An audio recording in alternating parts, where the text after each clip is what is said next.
Right Kakinada seaport అక్రమాల కేసులో కీలక పరిణామం చోటు చేసుకుంది. సిఐడితో పాటు ఈడీ కూడా ఉచ్చు బిగుస్తుండటంతో నయానా భయానా బెదిరించి తీసుకున్న పోర్టు వాటాలను వెనక్కి ఇచ్చేయాలని అరబిందో సంస్థ వెనక్కి తగ్గింది. బలవంతంగా లాక్కున్న వాటాలను తిరిగి అప్పగించాలని నిర్ణయించినట్లు టాక్.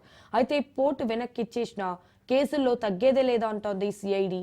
అవినీతిపై హడావిడి చేసిన ప్రభుత్వం నిజం నిరూపించే విషయంలో విచారణను ముందుకు వెళ్తున్నట్లు సమాచారం.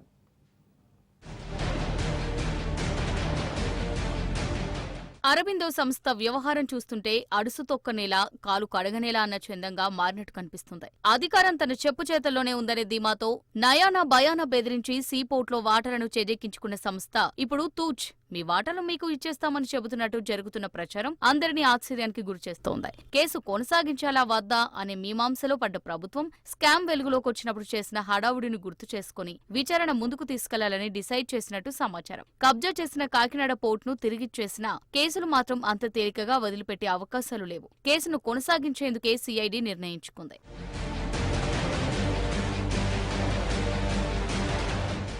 వైవి సుబ్బారెడ్డి తనయుడు విక్రాంత్ రెడ్డి దాఖలు చేసిన ముందస్తు బెయిల్ పిటిషన్పై సిఐడి చాలా తీవ్రంగా పరిగణిస్తుంది. వాటాలను Aurobindo reality and infra private limited కు బదిలీ చేయించేందుకు బెదిరింపులకు పాల్పడింది విక్రాంత్ రెడ్డినేనని సిఐడి హైకోర్టుకు తెలిపింది. 2020లో కాకినాడ సీపోర్ట్ తో పాటు కాకినాడ సెస్ కు సంబంధించిన వాటాలపై హక్కులను వదులుకోవాలని పోర్టు ప్రమోటర్ కేవీ రావును తన ఇంటికి పిలిచి మరీ విక్రాంత్ బెదిరించారని సిఐడి హైకోర్టుకు తెలిపింది. కాకినాడ సీపోర్ట్ కు 3,666 కోట్ల రూపాయలు, కాకినాడ సెస్ కు కూడా నష్టం చేకూర్చారు చేశారని సిఐడి స్పష్టం చేసింది.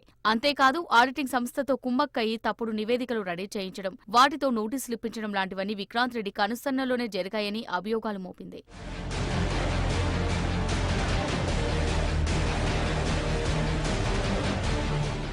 రాజీ చేసుకునే ధోరణిలో పోర్టును తిరిగి కేవీరావు అరబిందో సంస్థ ఇచ్చేసినట్టుగా ప్రచారం జరుగుతుంటే సిఐడి ఏమాత్రం పట్టించుకున్నట్టు లేదు. తన ధోరణిలో తాను సీరియస్ గా విచారణ చేస్తూ ఇందులో ఇన్వాల్వ్ అయిన ప్రతి ఒక్కరిపై చర్యలు తీసుకోవాలని నిర్ణయించుకున్నట్లు దూకుడుగా వెళ్తుంది. కేసులో చిక్కుకున్న చాలా మంది ముందస్తు బెయిల్ కోసం ప్రయత్నిస్తున్నారు. తన నుంచి అక్రమంగా షేర్లు బదిలీ చేయించుకున్నారని చెబుతూ కేఎస్పీఎల్ అధినేత కేవీరావు ఫిర్యాదు ఇవ్వడంతో ఈ డొంకంతా కదిలింది. ప్రభుత్వం వెంటనే స్పందించి విచారణకు ఆదేశించడంతో డొంకంతా కదులుతోంది.